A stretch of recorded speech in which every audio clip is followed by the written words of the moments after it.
结过婚的都知道，新婚当晚会被老婆杀。就在刚才，我被老婆吸干阳气手昏过去，再睁开眼，我发现自己成了一具尸体。卧槽，我这是死了！刚才发生了什么？我被老婆吸干了精气。等等，我老婆可没长触手啊，那不是我老婆，那是邪祟。就在这时，房门被推开，一身红色嫁衣的苏清离走了进来。阿柱，你……苏清离看着床上没有丝毫气息的阿柱，如遭雷击。她没想到只是出去买个小雨伞的功夫，老公就这么嗝屁了。阿柱，我不会让你这么离开的，我们才刚结婚，你要陪着我一生一世。像是想到什么，苏清离摸出一张空白黄符，用鲜血画出一道神秘符号，然后将纸贴在阿柱的脑门上。敕令，罩住，归无阻谈。老婆在干什么？不会看到我死了，伤心透顶，疯了吧？与此同时，一阵吸扯力传来，阿柱的魂魄被瞬间吸了回去。虽然没有复活，也无法控制身体做出任何动作，但是起码魂魄没有继续消散下去。阿柱，你能听到我说话吗？我刚刚替你招了魂，让你的灵魂回归身体，并且从今天开始，我会对你施展养尸术，让你的身体不腐不朽，永远陪在我身边。说完，苏清离将咬破的手指塞进阿柱的嘴里，伴随着鲜血的涌入，阿柱立马就感觉到自己和苏清离建立了某种联系，有点像主仆契约。吸食一滴原血，属性点加1，已获取宿主当前状态、当前等级、死尸，寿命负1，自由属性点1。经系统鉴定，阿柱是一具死尸，死的不能再死的那种。下1等级僵尸，僵尸应该是可以动的吧？那岂不是能和老婆交流了？系统，我该怎么进化为僵尸？本童子只提供加点服务，其他一概不知。另外吸收灵性能量，可获得属性点，属性点一经使用，无法退回。灵性能量，所以这就是我吸了老婆一滴血，获得1个属性点原因。话说，如果我把属性点加到寿命上，能不能起死回生？然而想法很美好，寿命栏是锁死的，根本点不进去。最后阿柱无奈给灵魂加了点，毕竟他现在的灵魂犹如风中残烛。阿柱，我感受到我们之间有了更紧密的联系。许久后，苏清离将流不出血液的手指收回，紧接着他将阿柱扶起，准备出门。阿柱，养尸术有3个条件必不可少。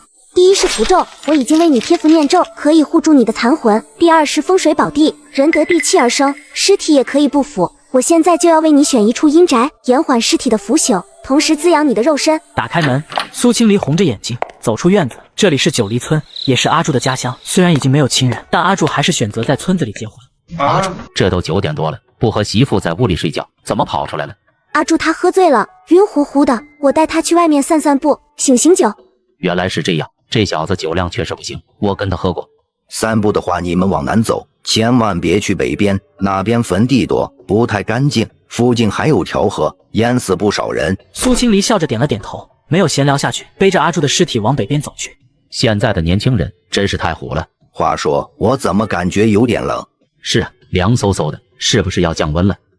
难怪这条河沟经常淹死人，水聚阴，河沟环抱坟地，聚集了阴煞之气，附近的人受煞气影响，难免不会出些意外。如果河沟看作一张弓，我站的地方就是弓背，那附近应该会有一处宝穴，汇聚了最浓郁的阴煞之气，那里就是养尸的绝佳地点。背着阿柱的尸体，苏清离沿着河沟的岸边行走，周围阴气森森，他也不觉得害怕。普通的孤魂野鬼对他根本造不成任何伤害。走了几十步后，苏清离面前出现一方池塘，湖面平静，没有波澜，明显是一潭死水。如此浓郁的煞气与阴气，看来就是这里了。阿柱，等下我会把你沉入水底，只要你吸收这里的阴气，就可以让尸身不腐不朽，甚至有机会蜕变成为僵尸。你放心，我会在九黎村陪着，不会让你孤单的。苏清离以公主抱的姿势抱着阿柱，双脚迈进池水中，他需要游到池塘中央，在那里让阿柱的尸体沉底。但就在这时，水面生变，一杆秤与秤砣飘出水面。秤杆能飘在水面或许有可能，但是沉甸甸的铁秤砣绝对不可能，有鬼。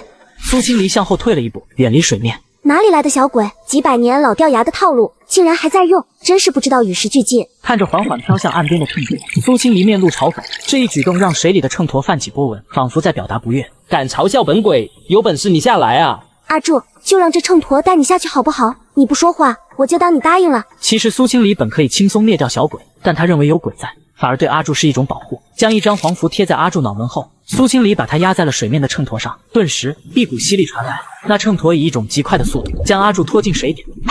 结，得手了，淹死你，让你有那么好看的老婆。秤砣鬼无比得意，一股脑游到了池塘最深处。奇怪，这个落水的男人怎么一动不动，丝毫也不挣扎？这个男人好平静，平静的有些可怕。不对，你他娘的不是人，你是一具死尸，是那个女人，原来他深夜来到池塘边不是谈情说爱，而是抛尸谋杀亲夫，好歹毒的娘们！阿柱没工夫听水鬼在自己耳边唠叨，他在感知周围的环境。吸收阴气中，属性点+1，检测到宝穴、废弃池塘，等级1级。特点：汇聚方圆10里阴气的风水宝穴，蕴含浓郁阴气，此地可以孕育1阶鬼怪、1阶灵物。老婆说的果然没错，这里阴气极其浓郁，我能感觉每个毛孔都有大量阴气在涌入，如此一来，恐怕要不了多久就能变成僵尸。与此同时，外界的苏清离也没有闲着。根据茅山秘术记载，即便选对了风水宝穴，此时蜕变为子僵至少也需要1年时间。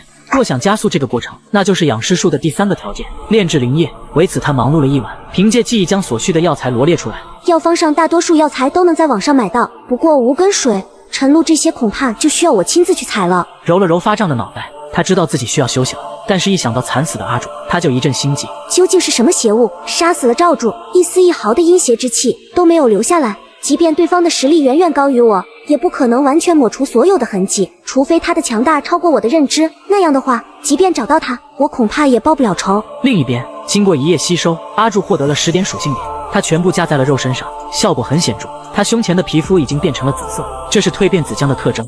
什么？他怎么这么快就成了僵尸？字字断不可留。结过婚的都知道，新婚当晚会被老婆杀。就在昨天，我死后，老婆把我丢进水中，将我炼成僵尸，而我在系统的加持下，仅用1个星期就成功蜕变成子僵。这一举动也引来了小鬼的觊觎。仅7天，这家伙就将池塘内的阴气一扫而空，还成功蜕变为子僵。不行，此子断不可留。想到这，水鬼瞬间化为一道黑影，不断冲向阿柱。但是有养尸符的存在，他根本无法靠近阿柱。兄弟，不要抗拒我，让我吞了你，我们一起成为传说中的血尸，然后我可以帮你报仇，杀了那个女人。这家伙想干嘛？夺舍我吗？还好老婆的养尸符够强悍，鬼物根本靠近不了我。与此同时，正在熬制灵液的苏清离面色一顿。养尸符有反应，有小鬼在打夫君的主意，莫非是那秤砣鬼？不行，为免出意外，得去看一下。来到池塘边，见四周无人，苏清离一跃跳入水中。只是当他看清水中的状况后，瞬间愣在原地。子僵，这怎么可能？阿柱真的变成子僵了，养尸术奏效了，只用了7天就蜕变为子僵，不愧是我的男人。由于先前的滴血认主已经签订契约，苏清离选择直接御尸，操控阿柱的僵尸身躯。阿柱，欢迎回来，你还是那么帅。四目相对，阿柱并没有恢复生前的视力，双眼一片灰蒙蒙的。在他眼里，苏清离隐约给他一种支配感，这应该是滴血认主导致的结果。身体还是自己的，只是苏清离也有了使用权。阿柱，起来活动一下身体吧，你已经睡7天了。苏清离双手结印，试着操控阿柱的尸体，在感受到一股强烈的支配感后，阿柱的身体微微颤抖，腰部缓缓坐了起来。那是腰椎断裂的声音，没办法，身体太硬了。不过阿柱感觉不到任何疼痛，死后的他可没有痛觉。阿柱，是不是弄疼你了？水里不太方便，我们上岸试一试吧。苏清离伸手抓住阿柱的胳膊，向水面游去。只是当他刚刚游出去，便觉得非常吃力。奇怪，怎么会这么重？阿柱，我拖不动你。苏清离无奈只能松手，他必须要上岸呼吸空气，不然会溺死在水底。然而就在这时，突然出现条条异物，缠住他的脚踝，将他拖住。姐，你当我不存在吗？想来就来，想走就走。既然我吞不下那个僵尸，那么就吞了你。聒噪，灵星斗者皆震。意外来得太突然，苏清离的口诀还没念完，秤砣鬼就被阿柱一巴掌送去见了佛祖。阿柱的力量竟然这么大，这可比养尸术中记载的子僵强了太多。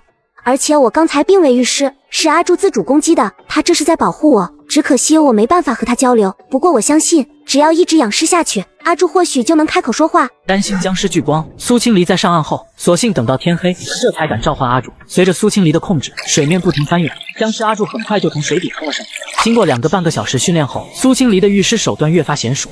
阿柱，躺下。说完的一瞬间，阿柱就直挺挺地躺了下去。不对劲，老婆为什么让我躺下来？夜深人静，总不会要……呸！乱想什么？我可是一具僵尸，老婆这么做一定是有其他重要的事情。阿柱，该喝药了，这是我特意为你熬制的灵液，喝了它就能加快你的尸变速度。原来如此，这灵液应该就是老婆所说养尸术的第3种条件。10几分钟后，满满1瓷罐的养尸灵液就这样被全部灌入阿柱口中，成功吸收1滴灵液，提取1点属性。1滴就能转化1点属性，这养尸灵液蕴含的精华确实充足，只不过吸收速度有些慢，毕竟肠胃都是死物，已经不具备消化食物的功能。阿柱，你的胃口真不小，1罐灵液都没有把你喂饱。只不过总觉得缺少了什么。按照养尸术的记载，以灵液喂养尸体的正确方式是从9窍中灌入，灌满即可。这一步并没有错误，但最后用玉石封住九窍，以防灵液与精气泄漏。九窍玉，我怎么把这么重要的事情给忘了？阿柱，看来我要离开九黎村一段时间，去大城市采购玉石，为你制作九窍玉，最迟不会超过1个月，我就回来。第二天天微微亮，苏青离便开车离开了九黎村。这小两口刚结完婚就回城里了。阿柱在车上吗？他怎么没跟我们打招呼？有了老婆就忘了我们这些老家伙了。我是看着他长大的。这又是谁家的闺女？我怎么没见过？看着眼熟，好像是赵德柱家的丫头吧，就是养鱼破产的那个。原来是她啊！叔叔们好。是小雨回来了啊！说来也巧，赵柱那小子前脚刚带着新娶的媳妇走，你就回来了。那可不是。话说起来，你们俩小时候还定过亲？我还定过亲，我自己怎么不知道？这可是真事。当初村里有个半仙说的，赵柱命带火劫，阳盛犯衰，容易出意外，不好养活。赵雨师命有水厄，招阴遇邪，身上不干净，嫁不出去。如果他们在20岁之前结婚，阴阳调和，水火相济，就能化解灾厄，平安无事。所以那个时候你们俩就定了亲。瞎扯淡！小雨长这么漂亮，怎么会嫁不出去？那老半仙就是个江湖骗子罢了。就是小雨，你可千万别把这事放在心上，我们要相信科学。听着众人的议论，赵雨师脸上的笑容却凝固下来，心事重重的样子。怎么会？难道是真的？告别众人后，赵雨师回到了最北边的荒宅。终于到了，松了一口气，赵雨师将行李放下，然后急匆匆脱掉鞋袜。只见他的腿上生长出一片片鱼鳞。结过婚的都知道，新婚当晚会被老婆生气，更会被炼成僵尸。就在刚才，我成功从紫姜进化为刀枪不入的白姜，却不料因为动静太大，引来了岸上的赵雨师。那是什么？水底怎么会有人的形状？难道是乳胶娃娃？哇塞，这个触感好真实。等等，娃娃怎么会这么逼真？这是一具尸体。突然惊醒的赵雨师被吓出一身冷汗，头也不回的迅速回到岸上。怎么办？为什么鱼塘下会有尸体？他是谁？我该怎么办？犹豫片刻，赵雨师最终选择了报警。你是怎么发现尸体的？在鱼塘的什么位置？我在池塘里游泳，看到水底有一具尸体。死者性别有看到吗？是个男的，很年轻。你看到了他的脸，是否狰狞？有没有窒息前的挣扎迹象？没有啊，他五官端正，如果不是一具死尸，其实还有点帅气的。不可能啊，刘局，溺水者都会因为缺氧而面目狰狞，也许这不是一起溺水案。难道是一起凶杀案？小王，你来配合我，先把尸体捞上来看看。与此同时，水底的阿柱听到警笛声后，立马化身为孤勇者，努力往沙子里钻，企图把自己藏起来。怎么办？这池塘已经被包围了，我要不要跑路？不行，一头僵尸乱跑，肯定会引起恐慌，到时候估计麻烦更大。倒不如直接躺平装死。不对，我本来就是死尸，还用装吗？生而为尸，我很抱歉。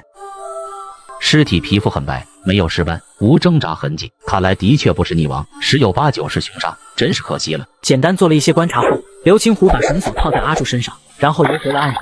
找到尸体了，用力拉。嘿，局长，拉不动啊！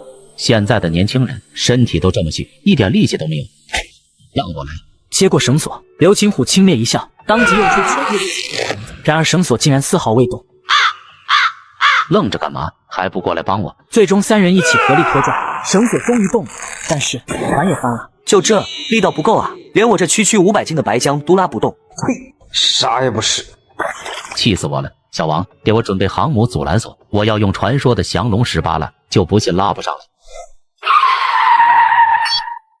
乖软，水下的怕不是尸体，是一头石狮子吧？用车都拖不上来，8成有鬼。刘局，怎么办？没办法了，只能找临时工帮忙了。打开通讯录，他翻到了一个电话，备注为捞尸人。喂，老李在哪呢？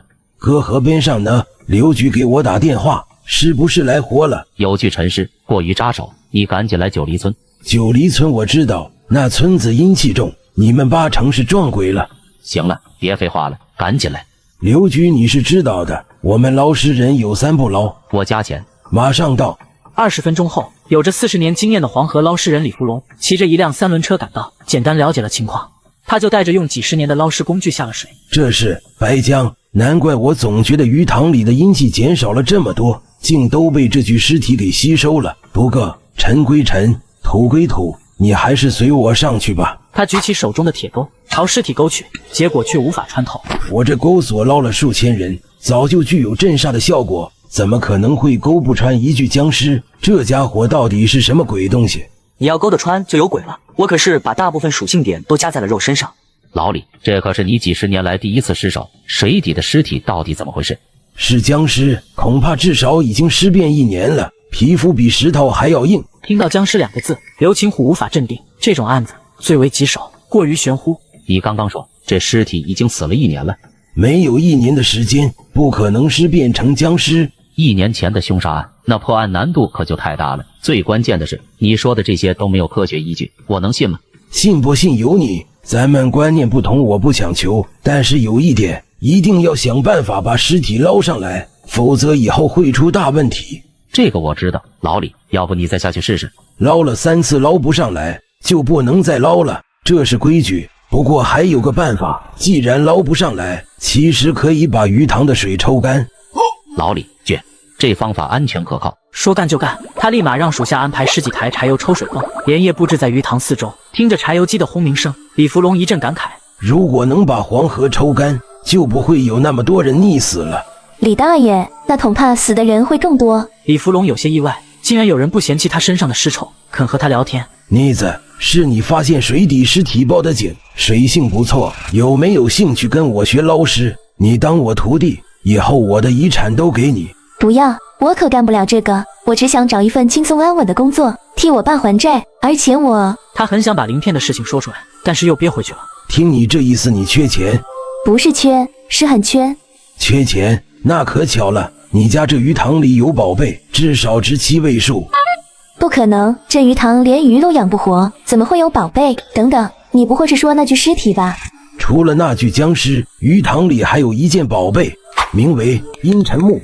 结过婚的都知道，新婚当晚会被老婆杀，更会被炼成僵尸。就在刚刚，我的僵尸身份被警方发现，他们动用毫米土人锁也没能将我拉出水面，最终竟选择用1万台抽水机抽水捞尸。只是没人能想到，仅1星期，我就又从白浆蜕变为绿浆。好家伙，整整抽了7天，总算是结束了。来几个利索的，把尸体抬上去。刘局，我们来。2名属下自告奋勇，分别抓住尸体的2只手臂往上提，结果却纹丝不动。这也太沉了，难怪我们之前捞不上来。都别愣着，一起帮忙。奇怪，这尸体我记得明明是白色的，怎么1个星期就变绿了？害怕出意外，刘青虎当即给老李打了个电话，让他过来解答。而鱼塘此时也陆续围满了9黎村的村民。死的竟然是个年轻小伙，这尸体怎么是绿色的？不会是僵尸吧？刘局，这尸体太诡异了，泡水那么久不发胀就算了，还浑身冒绿。闭嘴，少说话，多做事，把警戒线撤开，让村子里的老乡来认尸。破案第一步就是要确认尸体的身份，只要知道身份，就能展开调查了。这尸体看着好面熟啊，这不是我们村的阿柱吗？随着大爷的一声喊，周围的村民全都聚了过来。好家伙，还真是阿柱，他怎么会淹死在鱼塘里？这不可能啊！半个月前他不是带着老婆去城里了吗？刘局，根据村民口述，死者叫做赵柱，3周前刚刚结婚，半个月前就与妻子一起回了城里。奇怪，时间对不上。李福龙说蜕变成僵尸至少需要1年才对，难道是他判断错了？几个小时后，经过向村民们调查，刘青虎已经大致锁定了嫌疑人，那就是阿柱的老婆苏清离。这个女人死了老公不报案，反而藏在水底，太可疑了。小王，去查查死者的婚姻登记信息和他老婆的家庭背景，越详细越好。剩下的人把尸体押运到市里，让法医做尸检。阿柱一直没有动，但是听到要把他切片处理，他觉得是时候跑路了。等等，就在阿柱准备一跃而起时，一辆3轮车狂飙而来。刘局长，这白浆不能带走啊！我的怎么变绿了？那就更不能带走了。老李，给我一个理由。这是僵尸，法医根本解剖不了，而且激怒他可是会死人的。老刘，你也不想在市里闹出乱子吧？那你说该怎么处理这具尸体？总不能就这么放着。别急，你仔细看看尸体头上的黄纸。如果我没猜错，这黄符应该是传说中的茅山养尸符。你的意思是有人养尸？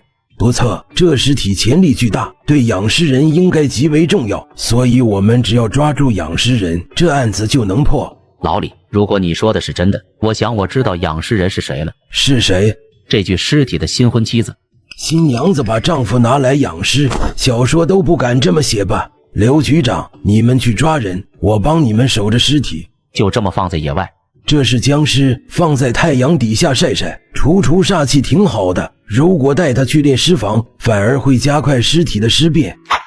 臭老头，真够损的。阿柱感受到头顶上的烈日，有些担心自己会不会被晒死。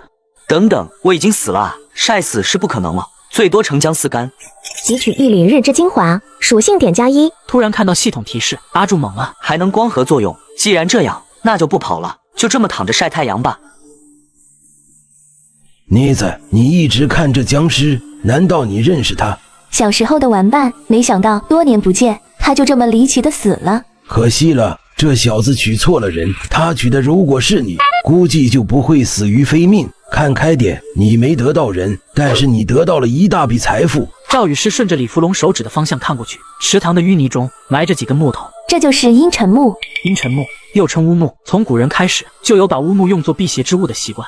不错，这乌木具有灵性，千年不腐，具有辟邪纳福之功效，其价值不可估量。我建议你将来不要都卖掉。老话说得好，家有乌木一方，胜过财宝一箱。既然能辟邪，不知道能不能治好我身上长鳞片的怪病，也许可以试试。李大爷，要不我送你一根乌木做棺材吧？虽然不应该和老人谈论死亡，但他想要表达感谢。不用了，我和儿女们都说好了，等我死后直接把骨灰撒在黄河里，省钱。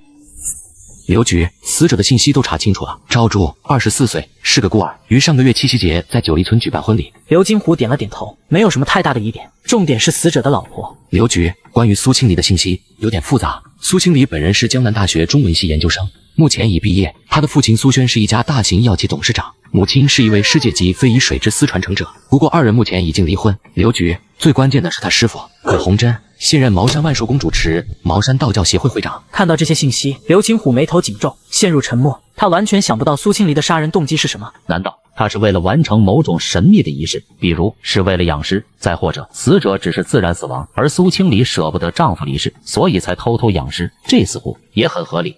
有没有找到苏清离现在在什么地方？我们已经查到了苏清离的银行账号和手机号码，最近一次消费记录在阳城一家玉器店，消费金额648万。结过婚的都知道，新婚当晚会被老公，更会被炼成僵尸。就在刚刚，我的尸体被人发现，警方调查后立马逮捕了为我购买九窍玉的老婆。然而这一举竟然惊动了华国的神秘组织出手。阿柱在哪里？我要去见他。还在你抛尸的鱼塘附近，我们并没有对他做什么。不过苏小姐，在没有查清楚之前，你仍是嫌疑人的身份，所以请你不要离开九黎村。就在这时，电话响起，刘金虎看到号码后，走到一旁郑重接听。3分钟后，苏小姐，从现在开始你自由了。闻言，苏清离夺门而出，她并不在乎警察对她解除嫌疑的原因，她只想立马见到丈夫。刘局，什么情况？该不会是嫌疑人用钱？没你想的那么阴暗。上级说了，这件案子不是我们该接触的，已经转交给有关部门，他们会派人处理。有关部门？那是什么部门？你问我问谁？收起你们的好奇心，专心工作。另一边，苏清离一路小跑，来到了村北的鱼塘处。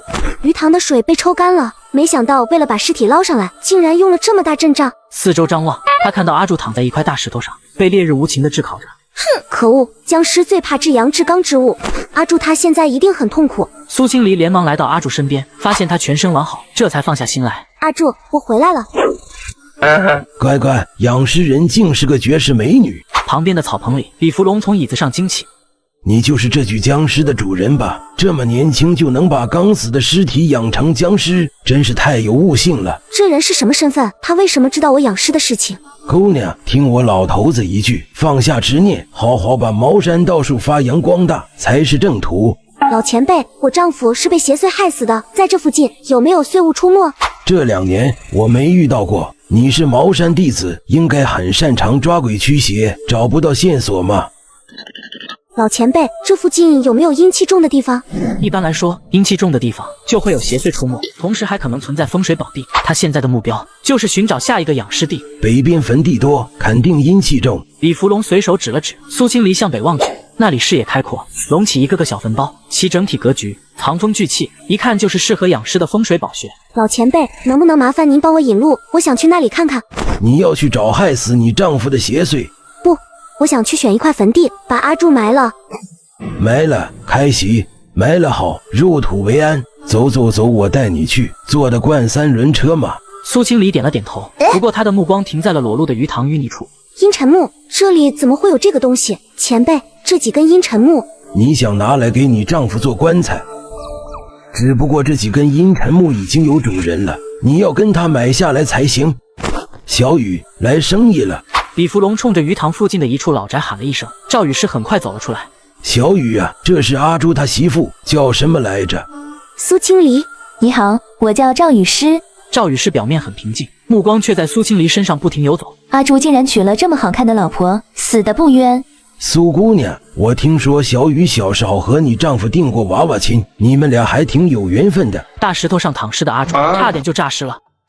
臭老头，我告你诽谤啊！你不要造谣啊！当着我老婆的面说我有个前女友，这不是要命吗？等等，那天就是赵雨诗发现我的尸体吧？我好像看到她腿上长了鳞片，原来她是个怪物，比我这具僵尸也好不到哪里去。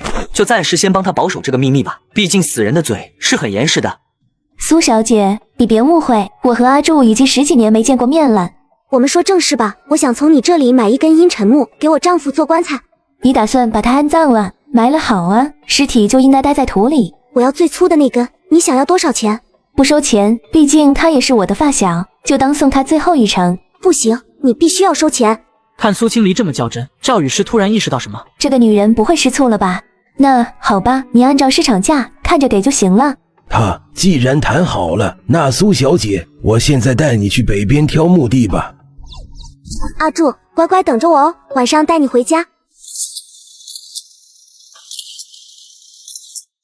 李大爷，谢谢你带我逛了一圈，我已经大概熟悉了。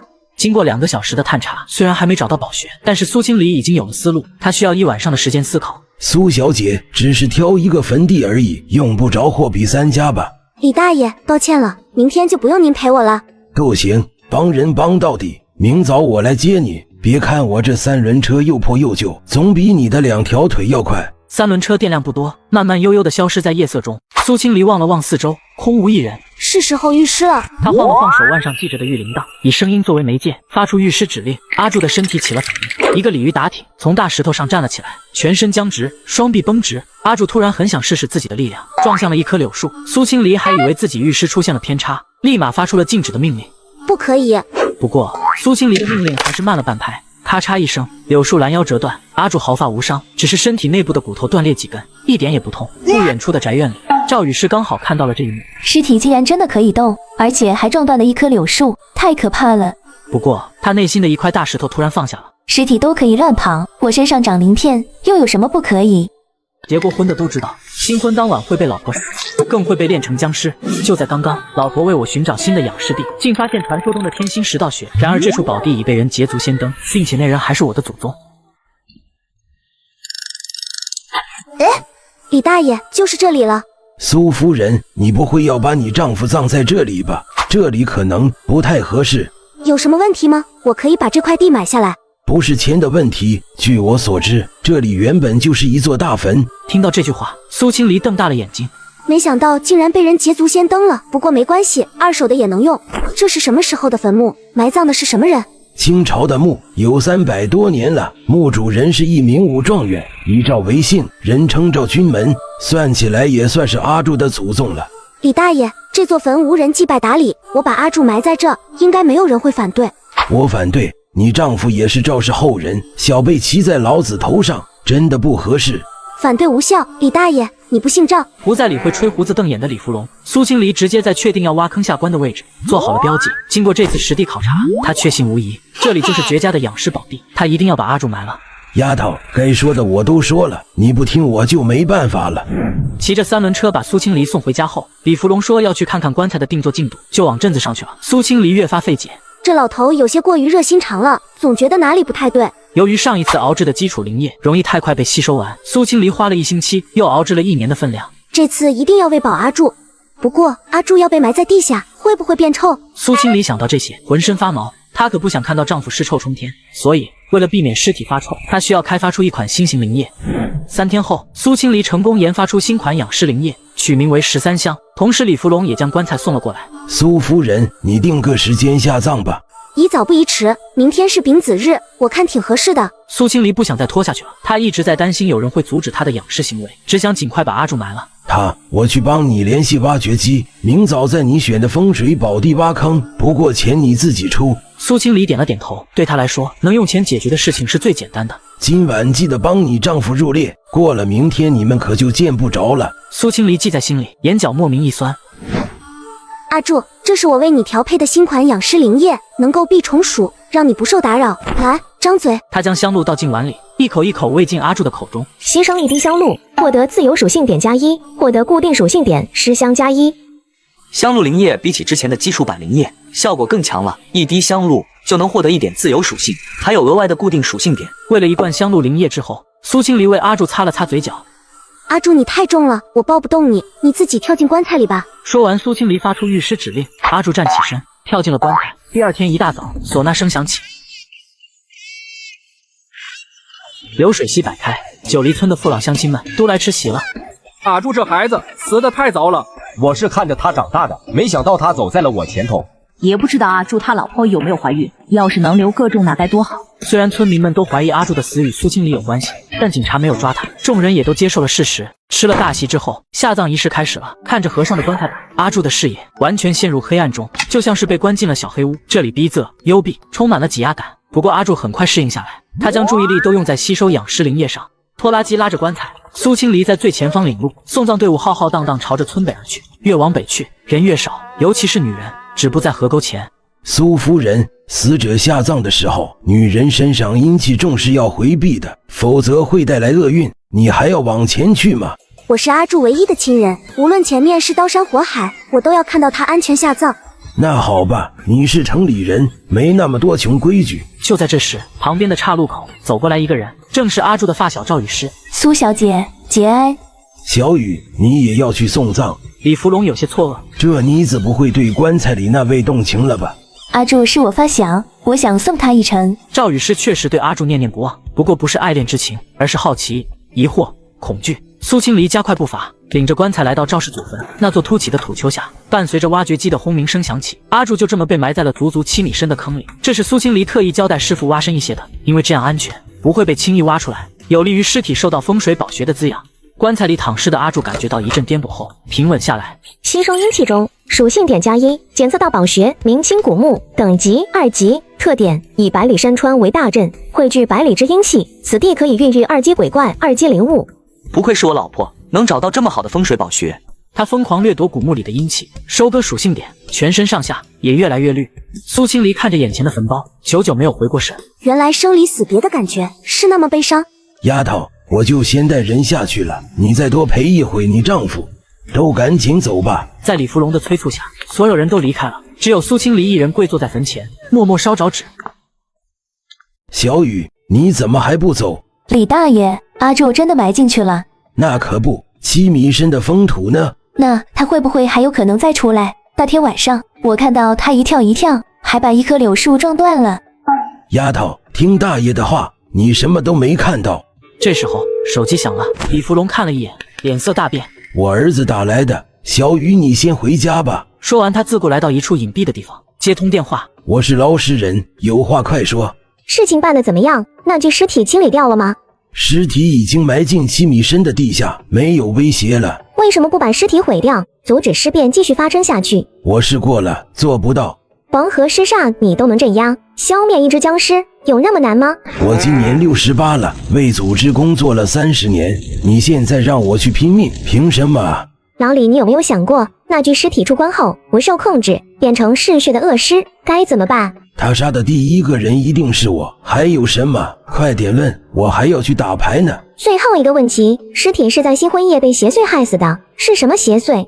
不知道，我没查到。这个未知的邪祟威胁很大，组织会在近期派给你一位帮手。听到帮手，李福龙苍老的眼神亮了起来，好多年没有来过增援了。他的代号叫做守墓人。经常被杀的都知道，死后不仅会变成僵尸，还会引来摸金校尉的光顾。看了这么久，穴到底在哪？就在这，此处外藏8峰，每密5行，必有大墓。老曹，快来！这里的土是新翻的，红薯不会被人挖走了吧？好妹子，怎么样？闭嘴，别出声。孙玉眉头紧蹙，竖耳仔细聆听，这是他的家传惊雷，能依靠回声摸清地下情况。下面确实有古墓，好像还是个墓中墓，估摸是明清朝时期的，不过地下情况复杂，有些拿不准。没关系，你只需要听个大概，我等下就拿洛阳铲探一探虚实。拿个屁！你是不是脑子进水了？这墓穴里情况不明，要多找一些帮手。嘿嘿，都听你的。那你说什么时候起灶做饭？等玉米快熟的时候，不容易被发现。而此时的地下，阿柱正在努力吸收养尸灵液，他的身体也从绿浆逐渐朝毛浆蜕变。然而就在此时，棺材外面传来阵阵哭声。郎君，奴家的命好苦，救救奴家！大晚上怎么会有人在坟头哭？不对，这声音不是从上面传来的，而是从隔壁传来的。7米深的土层里，隔壁是什么？肯定不是女人，而是鬼。声音越来越清晰，就这么隔着棺材听了10分钟，阿柱忍不住了，他抬起手臂，重重敲了敲棺材。隔壁能不能小点声？还让不让僵尸睡觉啊？太没有公德心了！下一刻，声音戛然而止。就在阿柱松口气的时候，阵阵撕心裂肺的惨叫声再度传进来。阿柱！苏青离突然惊醒，脸色发白，他做了一场噩梦。梦中，阿柱浑身长毛，冲着他露出诡异的笑容。难道阿柱已经蜕变为毛浆了？可是这才1个月不到，蜕变速度也太快了吧！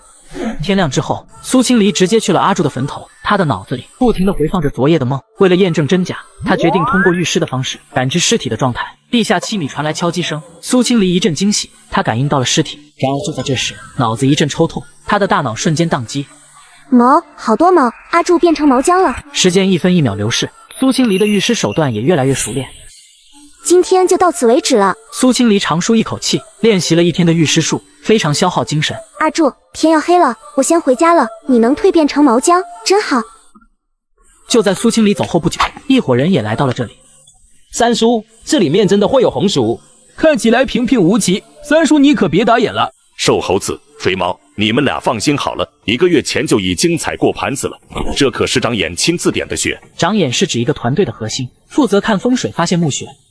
就是这里了。曹老三指了指，开始拼接他的洛阳铲。三叔，这里最近动过土，该不会已经被光顾了吧？即便是别人吃剩下的，也够我们吃一顿了。曹老三拼好了洛阳铲，差不多10几米。我先来一铲子，探探下面的虚实。这是石灰土，赵爷和你说的一模一样，这下面有明清时期的古墓。别停，再深一点。孙云神色有些紧张。上次他虽然辨别出了5米到15米深的古墓，但20米以下是什么情况，他并不清楚。这就要靠洛阳铲才能得到答案。乖乖，青高泥。青高泥是什么意思？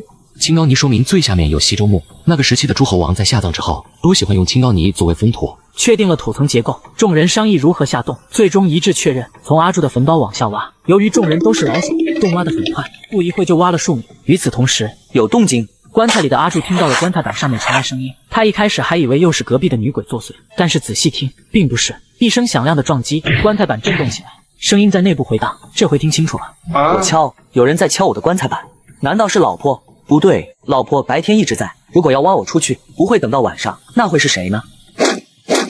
三叔，你下来看看，这是什么东西？我挖不动了，我想用匣子炮给它炸开。你小子别猴急，这才挖到呢。用什么匣子炮？我这就下洞看看。三叔，这挡路的棺材板太硬了，我用铲子根本破不开。难道是阴沉木？什么阴沉木做棺材？死者一定非富即贵，要是有电钻就好了，直接给他钻开。我有办法，你先绕过棺材继续往下挖。挖洞，盗墓贼，看来是在打这座明清古墓的主意。既然不是冲我来的，我还是躺着吧。希望他们千万不要打开我的棺材板，否则……经常盗墓的都知道，遇到普通僵尸，只需用糯米和黑驴蹄子就能轻松解决。但要是遇到血尸，就会当场领盒饭。而眼前这伙盗墓贼并不知道，他们即将会遇到什么。爹，真的要我去摸着棺材吗？放心摸，爹帮你长眼。好凉，这是脚，尸体的脚。摸到了。曹燕子将手收回，只见他的掌心多了一枚白色玉片，把玉片递给曹老三，他的胆子大了起来，再次将右手伸了进去。这玉的形状有些不对劲，这是9窍玉之一的眼帘，用来封住眼睛这一窍，让死者瞑目。对，就是这个，在汉墓中非常常见。可是这块9窍玉看起来很新，不像是古董。他突然有一种很不好的预感。燕子，快把手伸出来！曹燕子的手指此时刚刚摸到了一枚玉石，还来不及反应，手指就突然传来一阵剧痛。味道有点甜，敢进我嘴里偷东西，咬死你！吸食一口新鲜血液，属性点+1。粽子，我被咬住了，爹，救我！燕子，别怕。曹老三用刀划开掌心，留下一道血痕，他的血可以破血。这怎么毛茸茸的？是毛粽子？开什么玩笑啊！阴沉木棺材里有僵尸就已经很离谱了，竟然还是个毛浆！还敢来？那就给你也来一口！在被阿柱咬中的瞬间，曹老三心里咯噔一下，完蛋，父女俩都要交代在这里了。但是下一刻，牙齿松开了。什么味道？好臭！原来不是每个人的鲜血味道都那么甜美，这个人的血就像臭屁虫一样。不过我的目的已经达到了，希望新解锁的尸毒技能能毒死他们。刚刚那到底是什么？好恐怖！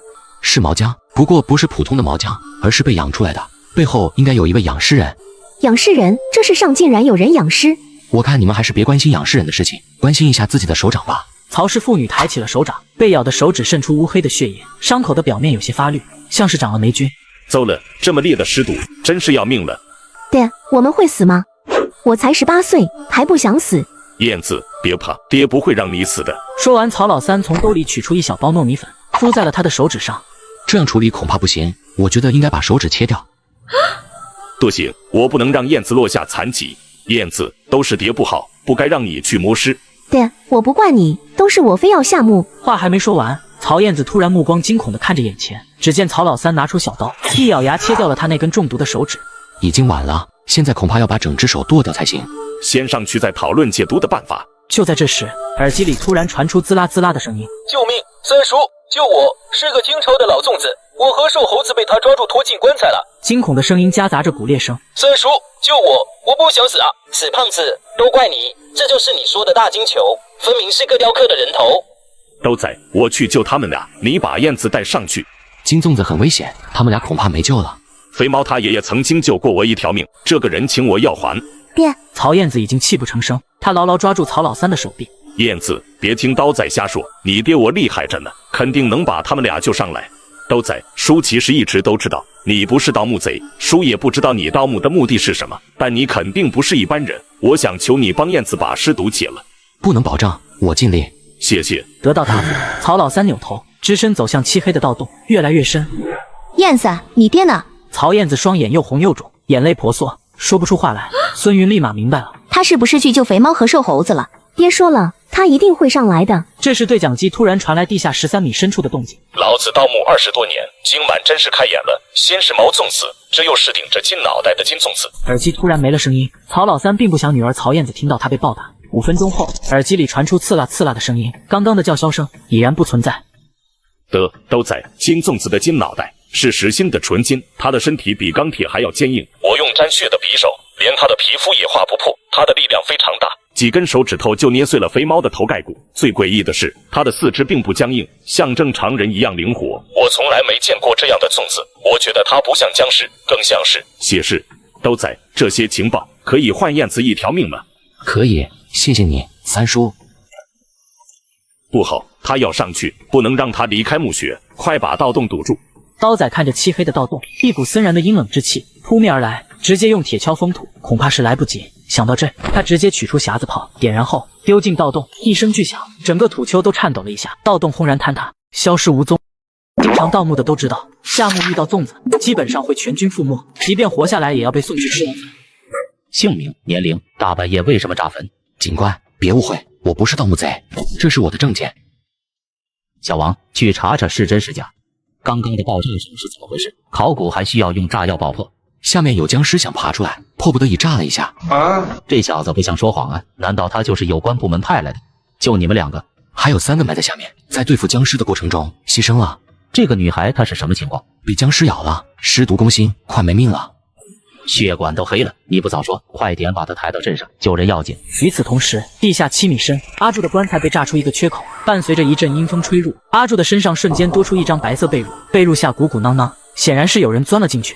郎君，赵君门来了，让奴家躲藏一下。被窝里传来女鬼的声音，阿柱朝着棺材上的破损处看了过去，那里赫然出现一颗金色的头颅。这就是赵君门，他竟然不是鬼！来不及多想，阿柱突然觉得身上的被褥不够重，要把它牢牢裹住。郎君，睡吧，等你醒了之后，就是奴家的人了。卧槽，这是又一个要夺舍我的。阿柱不断挣扎，但诡异的是，除了身上的被子，他竟然感觉不到女鬼的存在。郎君，男女授受不亲，你如此挣扎，莫不是想非礼奴家？这声音明明是从被褥里传来的，可我却丝毫感觉不到它的存在。莫非根本没有女鬼？假的，都是假的。从始至终，我听到的只有声音，被褥才是正主。刘局长，这人我治不了，还是赶紧送到市医院吧。警官，不能送，等你把他送到市医院，恐怕尸体都凉了。刘局，他的证件是真的，国家文物局考古师确实有这么一个人。刘青虎的眼神瞬间和善了下来。既然不是盗墓贼，那就是自己人了。那你觉得应该怎么解读？警官，咱们镇子上有没有经常接触尸体的人？说不定会有破解尸毒的土办法。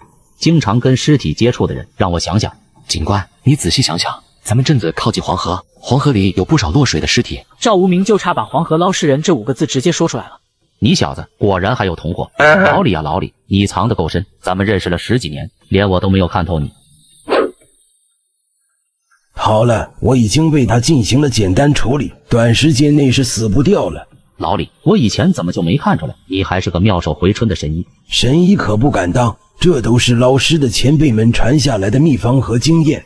前辈，这尸毒好像还没有完全解掉。你小子有眼光，我只是帮他清理伤口，吊着他一条命，让他多活几天。话说，这姑娘的伤口是怎么造成的？僵尸咬的，是一只毛僵。你说什么？毛僵在哪个地方被咬的？赵氏祖坟。乖，这才1个月就毛僵了，这也太快了吧！等等，赵氏祖坟至少7米深，毛僵也不可能跑得出来吧？我和我的队友们在那里挖了一条13米深的洞。卧槽，有内鬼！这小子猪队友吧？此刻，李福龙已经大约猜出赵无名的身份，守墓人。那毛僵真的跑出来了？没有，我用匣子炮把洞口给炸了。我操！真的没办法救我这位同伴吗？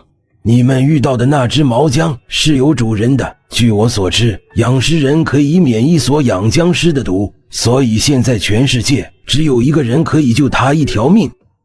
苏小姐，有个病人中了尸毒，你能救一救吗？尸毒？我先看看。尸毒攻心，我没办法，这附近有僵尸。那个奶奶是我爷爷咬的。你在说什么鬼话？苏青离都被整迷糊了，见说不清。赵无名从兜里拿出一枚玉片。九窍玉，你们动了我丈夫的尸体。李福龙和刘青虎连忙摆手，后退了2步。苏小姐，这跟我和刘局长无关。他摸了尸，我炸了坟。闻言，苏青离的瞳孔瞪大，一股怒火涌上心头。那个奶奶，你听我解释，当时我那鼻祖爷爷想要爬出来，情急之中只能炸他一下。您放心，肯定没有伤到我主爷爷。奶奶，赵氏第211代子孙，无字辈赵无名，给您磕头了。苏青离被这一声声奶奶叫得有些发懵，他才24岁，连娃都没生呢，怎么就有孙子了？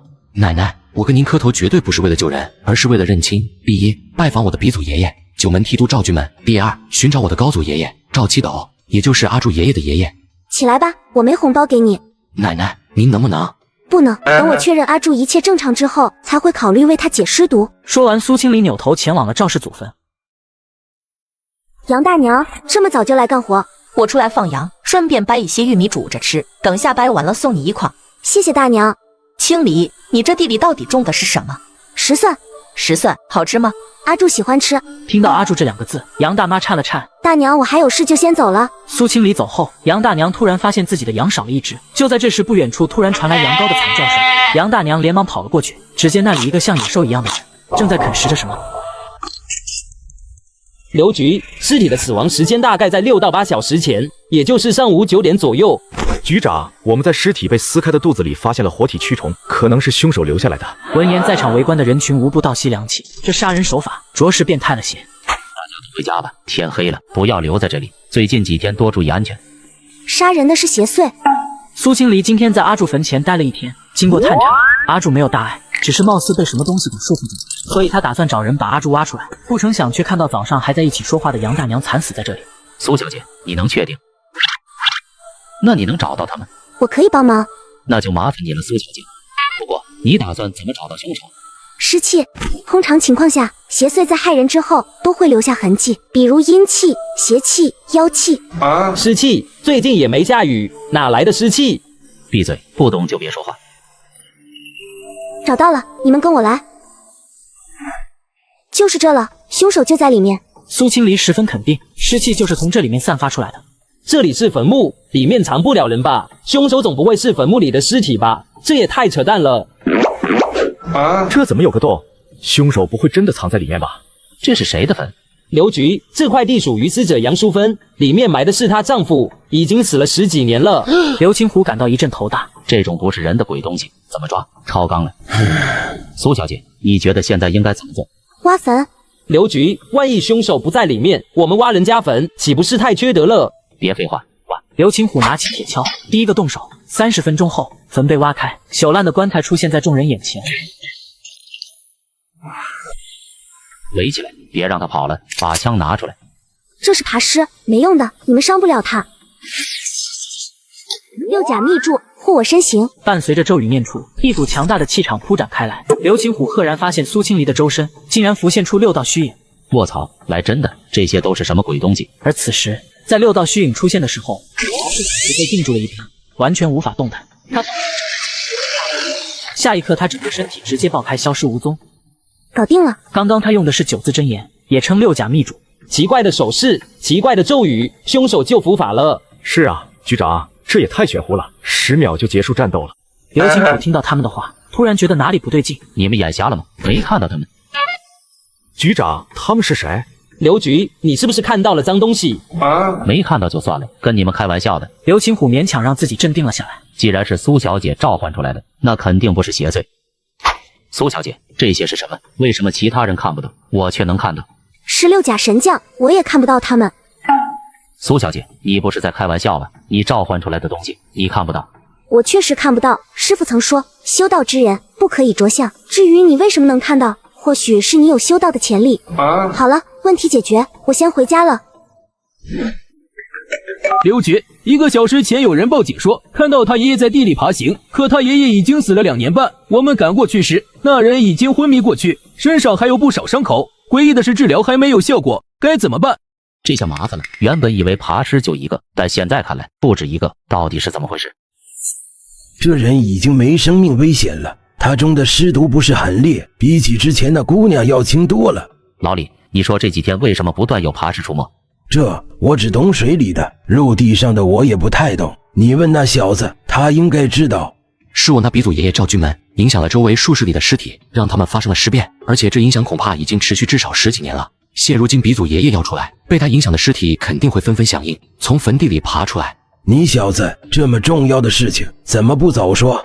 别太担心，我的主要工作就是摁住我鼻祖爷爷的棺材板，次要工作是摁住我九庭爷爷的棺材板。就你自己真能摁住赵君门的棺材板？李大爷，其实我很强，希望别是吹牛。对了，赵君门已经尸变成了什么样子了？也就行尸吧，还是肉身横练的金头行尸。那就难办了，这么厉害的金头行尸，我估计3七开，他3分钟，我列7半。说实话，在墓地里我也打不过，如果在地面上，应该5-5开。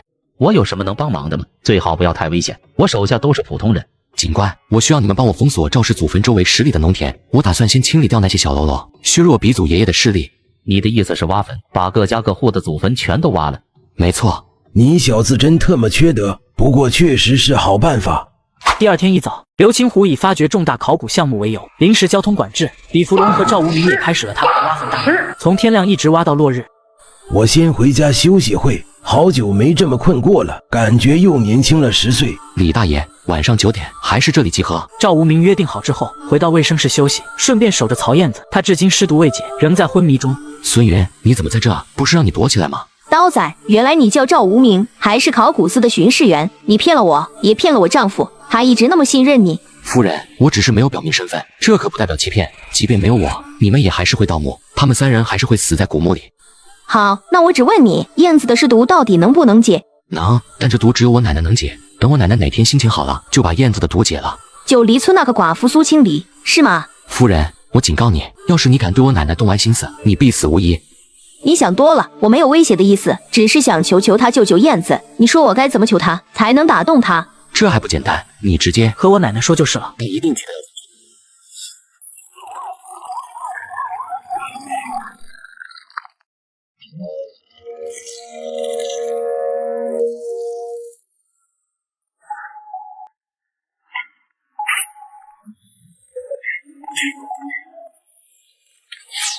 齐老祖，圣天。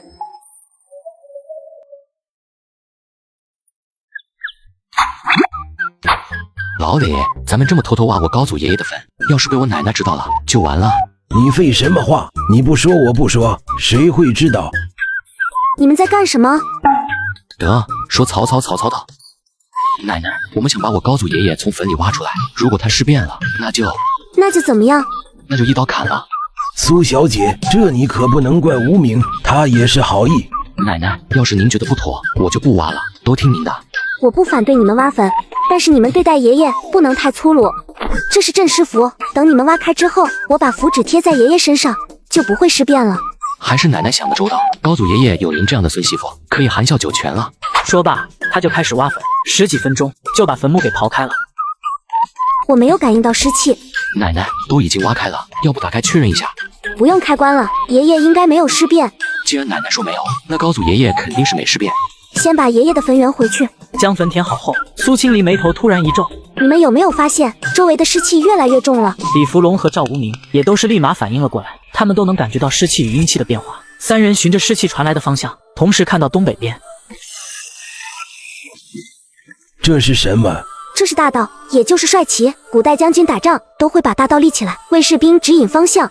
你的意思，有古代的军队出没，那就是说尸潮。李大爷，比尸潮可能要厉害那么一点，是尸君。老祖出来了，没想到这么快。我想去赵氏祖坟看看。苏清离害怕自己丈夫的尸体会被赵军门毁坏。苏小姐，绝对不行！赵氏祖坟是赵军门的大本营，非常凶险，而且你丈夫已经是毛将，在尸朝中地位很高，不会受欺负的。奶奶，要是您出了事，我朱爷爷肯定会变成恶尸的。我没有那么冲动。奶奶，我去冲阵。赵无名放下铁锹，握紧长刀，便朝着尸君大道的方向走了过去。李大爷，你和赵无名应该是官方的人，对付尸君就2个人可能不太够。我们俩就是打工的，这种规模的尸潮，上头肯定时刻关注着呢。正说着，玉米地里响起一阵动静，密密麻麻的爬尸大军也就此显现。来了，苏小姐，老头子我也上了，你照顾好自己。李福龙拎着勾尸索冲了上去，锁链机打开，便是一具行走的肉尸，被勾掉了头颅。很快，李福龙越战越远，他的身影也消失在玉米地里。苏清离没有动，守在彼岸花田之中。这时候，一只爬尸闯进了花田，径直朝苏清离扑来。然而下一刻，他的双脚就被牢牢固定在原地，无法动弹。苏清离一铁锹抡了过去，白江的脑袋直接被敲掉了，滚落在花田里。是你闯进了我的花田，不能怪我。很快，又有一只士兵闯入花田，瞬间呆愣在原地，宛若石化一般。灰白色视野中，他看到那个女人拎着铁锹走了过来。这些僵尸似乎改变了方向，西南那里是九黎村的方向，村民恐怕要遭殃了。不过九黎村应该会有官方的人守护吧。就在苏清离这么想的时候，西南方向的玉米地着火，火势很旺，不到10分钟就绵延100米之长，刚好拦住了尸军的行军路线，而火焰恰恰又是湿气的克星。这火不对劲，看来官方还有别的人在行动。与此同时，刘秦虎正在九黎村巡逻，远远的就看见北边的玉米地着了火，他立刻组织村民和警员们去救火。大家都去灭火，快去玉米地，把抽水泵带上，玉米地里有水井。就在警察组织村民的同时，好巧不巧，村子北边的民房也烧起来了。恨不得怎么这么巧？肯定有人放火。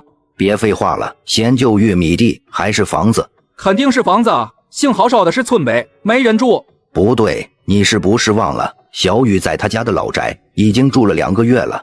我操，这妮子平时不出门，差点把他给忘了。村民们想要穿过燃烧的民房往北而去，但这火势没有人敢穿过火场。你们救火就行，我去看看。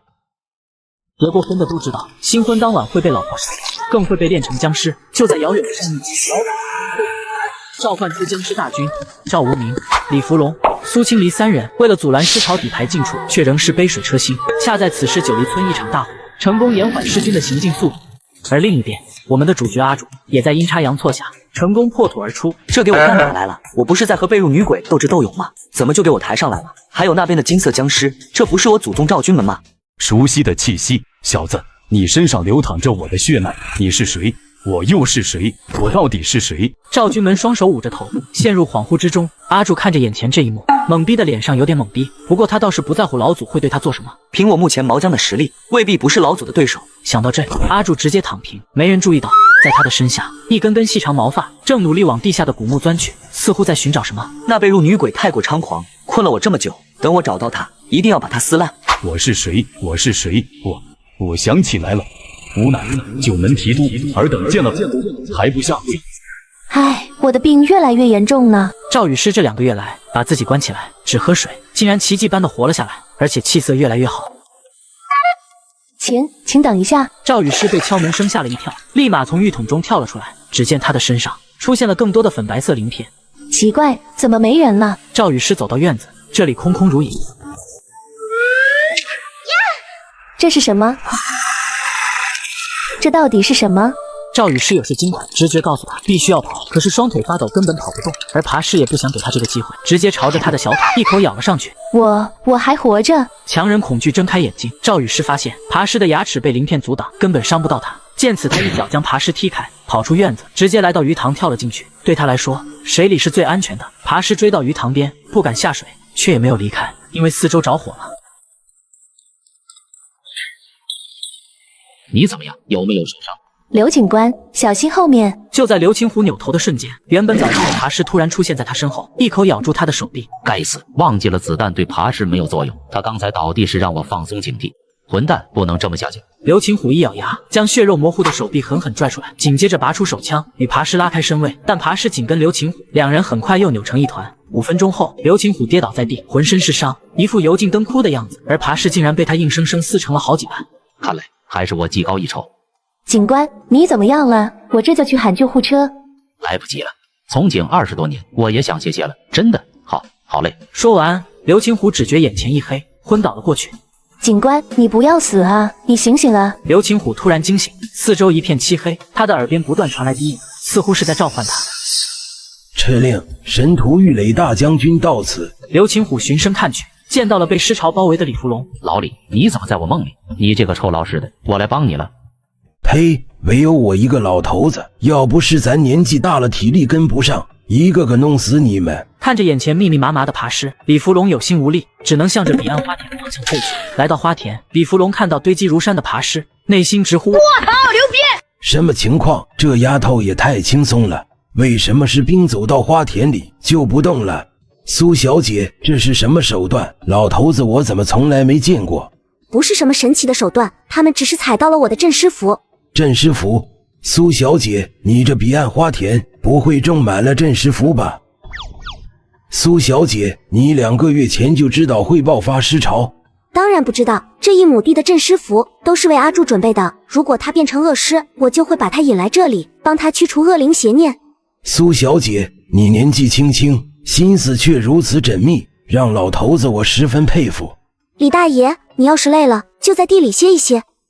话说赵无名这小子怎么没动静了？不会已经输了吧？苏清离和李福龙都深知尸潮能不能退去，全靠赵无名能不能打败老祖。就在这时，玉米地深处传来一阵大喊声：赵氏子孙赵无名，请老祖升天。看来祖孙俩应该是已经打起来了，希望这小子给点力，不然就要我这老骨头去拼命了。李大爷，你帮我守着花田，我去看看。你要去找你丈夫？现在赵军们已经和赵无名打起来，其他士军对我威胁不大，我要穿过玉米地去赵氏祖坟。阿柱，等我。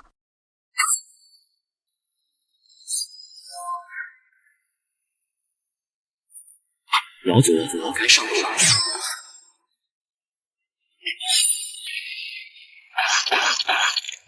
小罪，我念你身负赵家血脉，这才多有留守。既然你执迷不悟，那么就去死。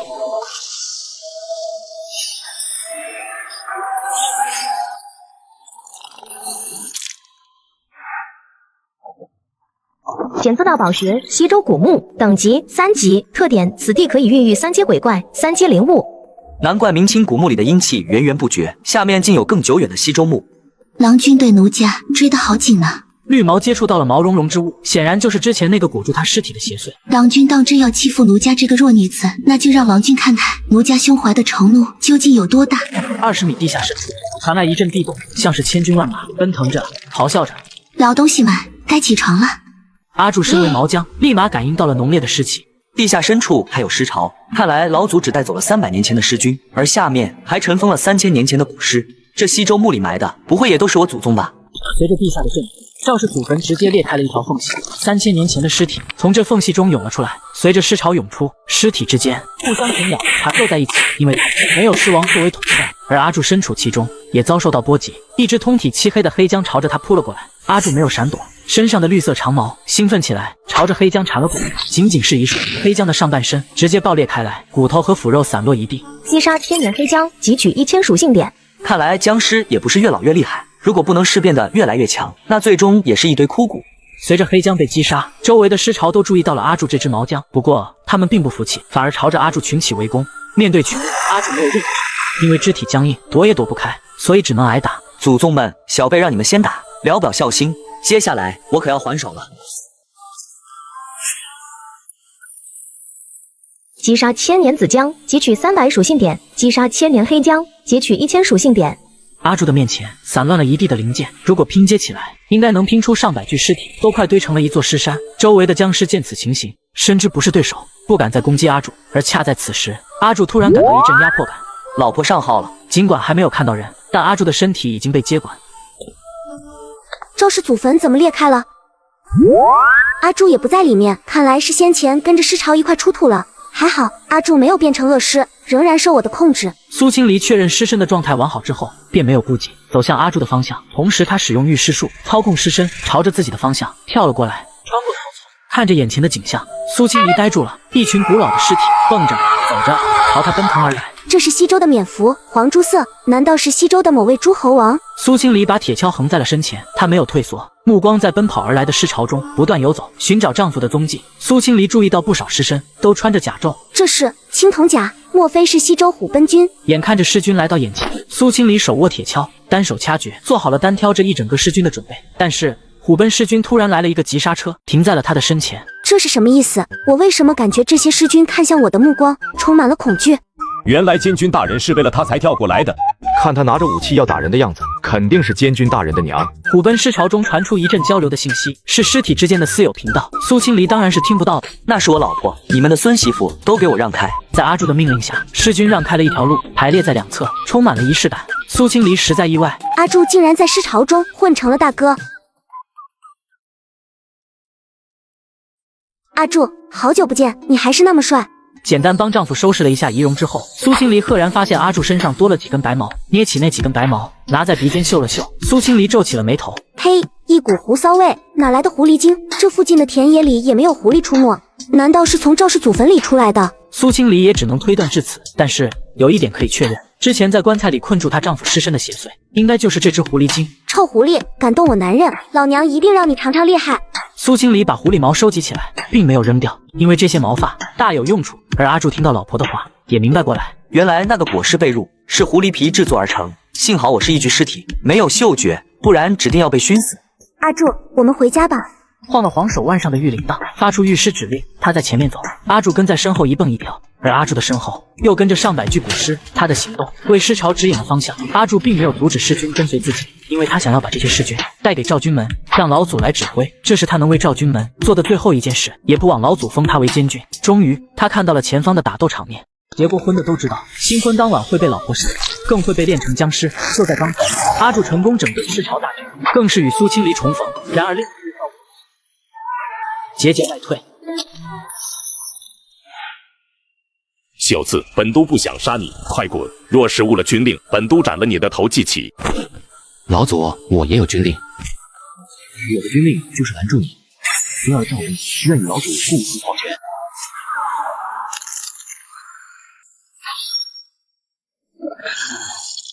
老祖，莫怪孙儿。伴随着金头滚落在地上，周围的尸军顿时溃不成军，有了逃跑的迹象。阿柱，结束了，我们走吧。虽然他也很同情奄奄一息的赵无名，但是也没有办法救他，除非再养一只尸，这是不可能的。周围尸军注意到了阿柱这只毛将要走，纷纷围了上来。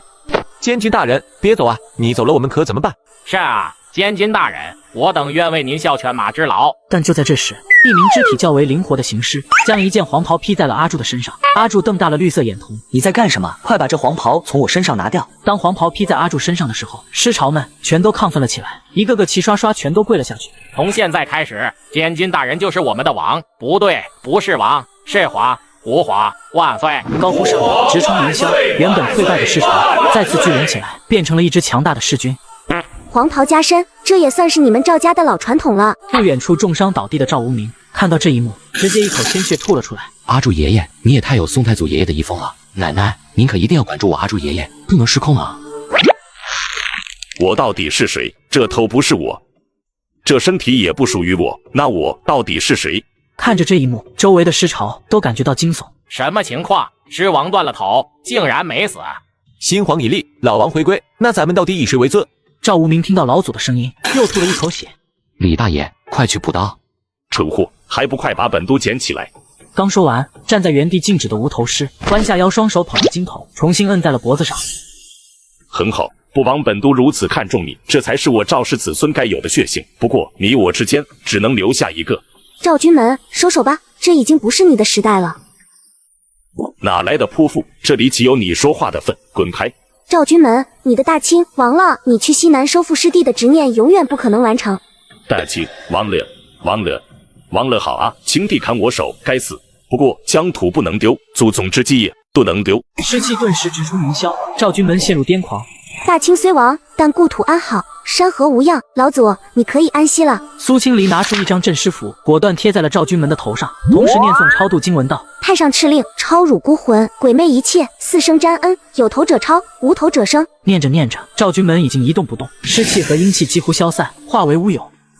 老祖就这么被超度了，是不是太简单了点？老祖的执念真的就是收复失地吗？就在这时，赵君门的经头突然传出一道声音：如果我不是赵君门呢？我好像知道我是谁了。经头里的声音无比坚定，没有任何的杂音。苏清离浑身打了一个冷战，但是嘴上的超度经文没有停，他在赌。聒噪！经头一巴掌朝着苏清离扇了过去，而与此同时，阿柱身上的绿色长矛迅速缠住苏清离，将他护在身后。老祖，我的女人你不能打。我只有一次机会，老祖的肢体要比我灵活，而且精通武艺，所以必须要一击制胜。而老祖全身上下最薄弱的地方，自然就是他的经头。请老祖赴死。结过婚的都知道，新婚当晚会被老婆杀，更会被炼成僵尸。就在刚刚，赵无名成功斩下老祖头颅，却不料老祖再次复活。老祖，我的女人你不能打。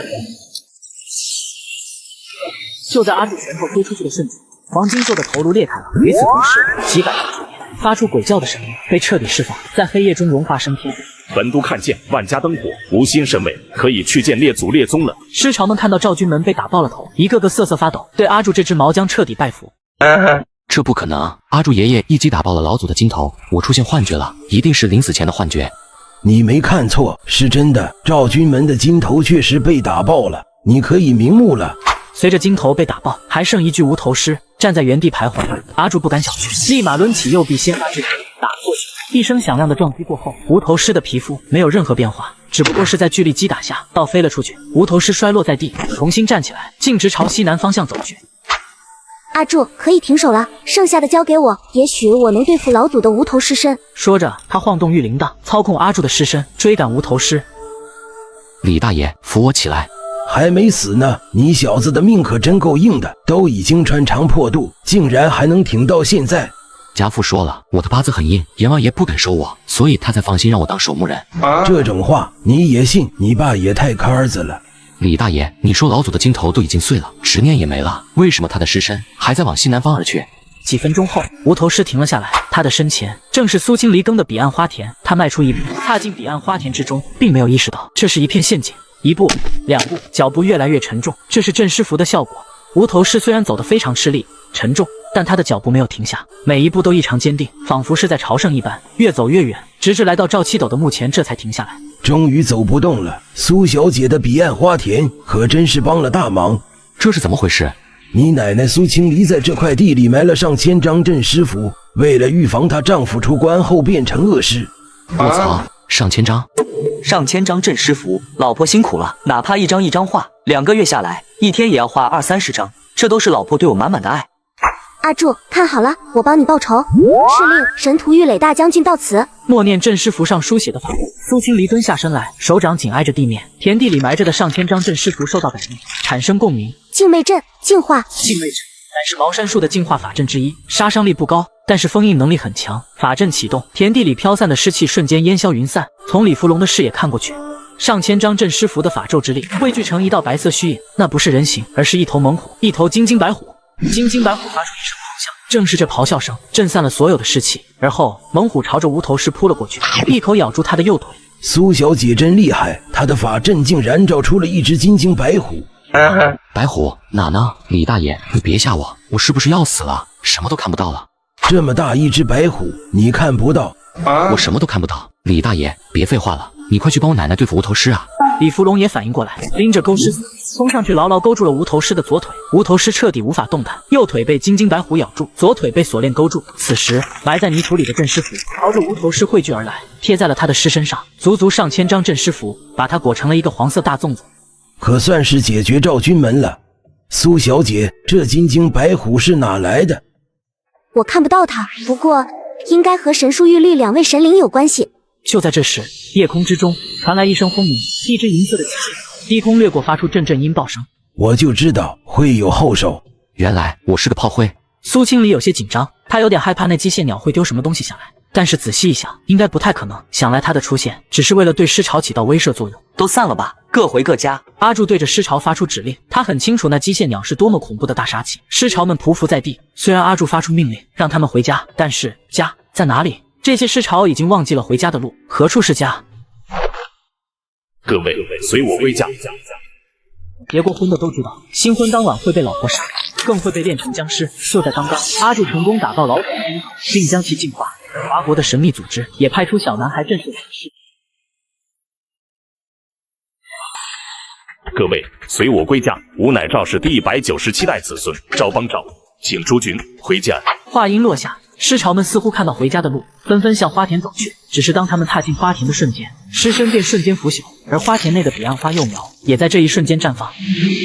我乃赵氏第202代子孙赵商成，大清最后一届举人，诸君有礼了。俺是赵氏第206代子孙赵小六，俺是个种地的。吾乃赵氏第200代子孙赵无暇，一生戎马，无疾而终。一缕缕幽魂显现而出，那是尸身中残留的执念，而彼岸花将把他们接引回家。吾乃赵氏第50代子孙赵父，吾生前为穆天子御车。子孙们，我来为你们开开，随我一起回家。一辆古老的车马朝着夜空奔腾而去，留下一条血红色的虚幻道路。一缕缕幽魂踏上这条归家的路，走向遥远的尽头。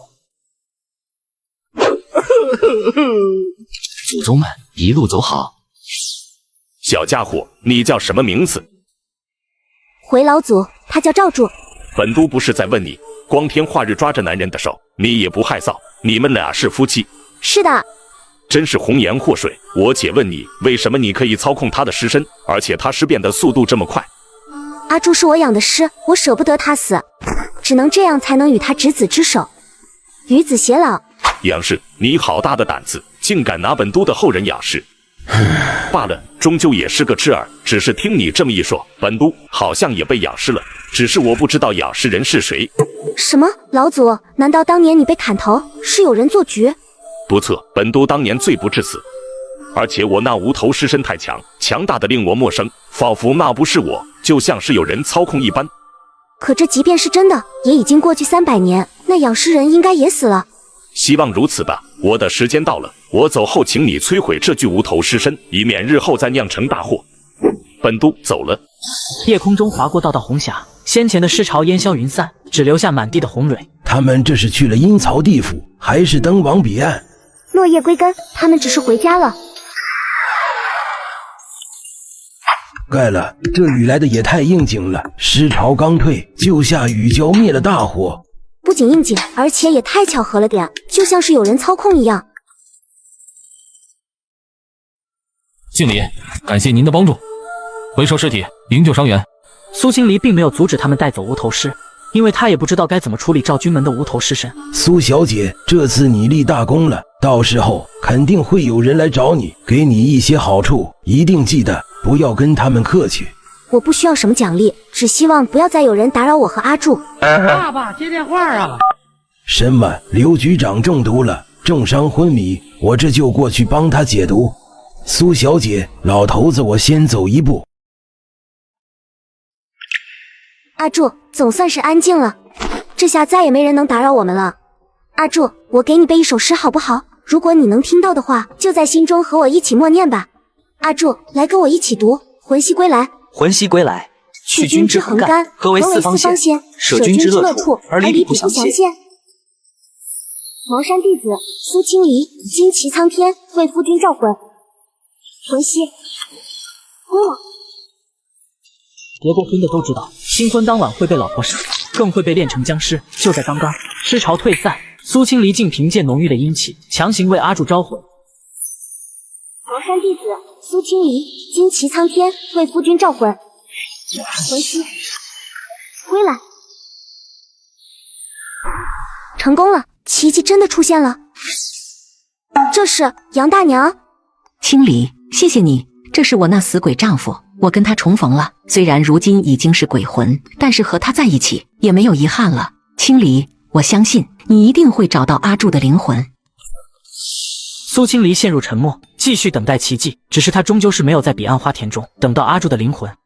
阿柱，你在哪？你回来看看我呀！他再也抑制不住内心的思念，失声痛哭起来。也就在这一刻，一只手掌伸了过来，在他的脸上轻轻戳了戳，小心翼翼为他拂去一滴泪珠。阿柱，你……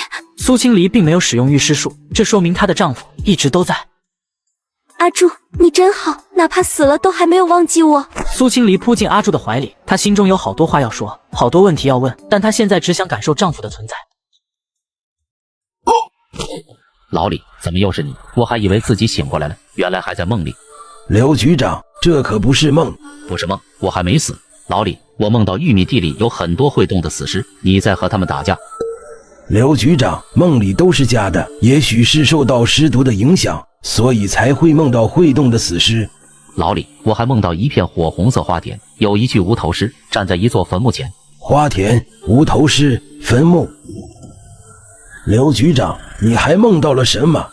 我还梦到了你。梦里，我变成了一只凶猛的白虎，一口咬住了无头尸的右腿，而你用钩尸索勾住了他的左腿，我们才联手把无头尸打败了。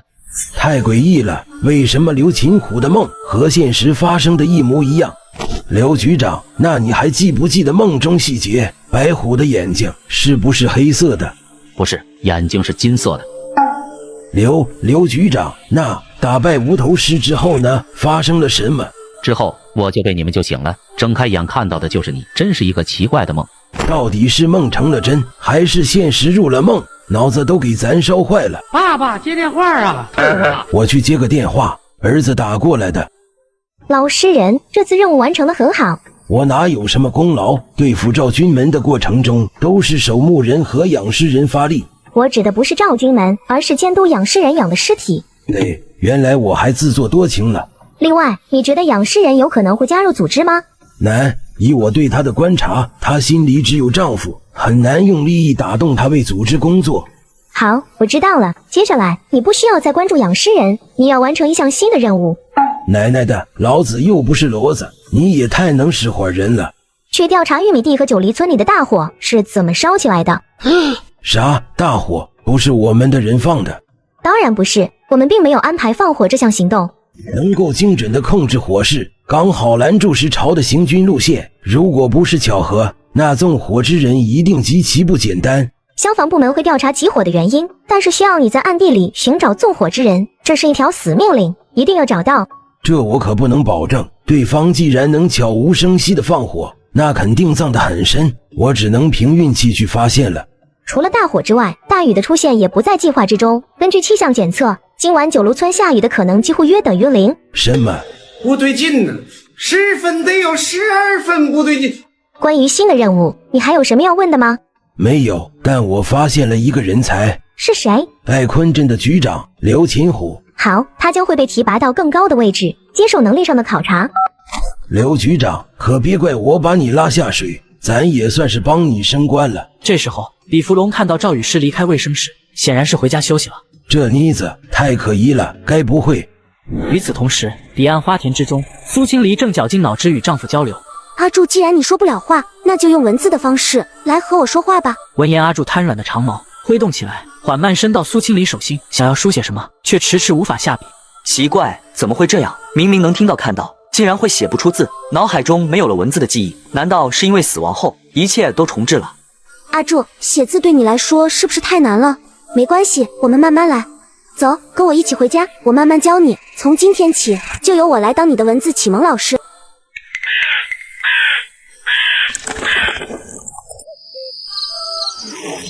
经常盗墓的都知道，夏目被僵尸咬到，基本上就只能等死。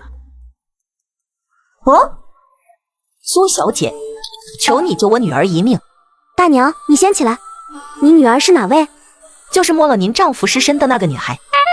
苏小姐，如果你救了我女儿，我愿意为你提供一件非常珍贵的养尸器具。养尸用的器具？青铜棺。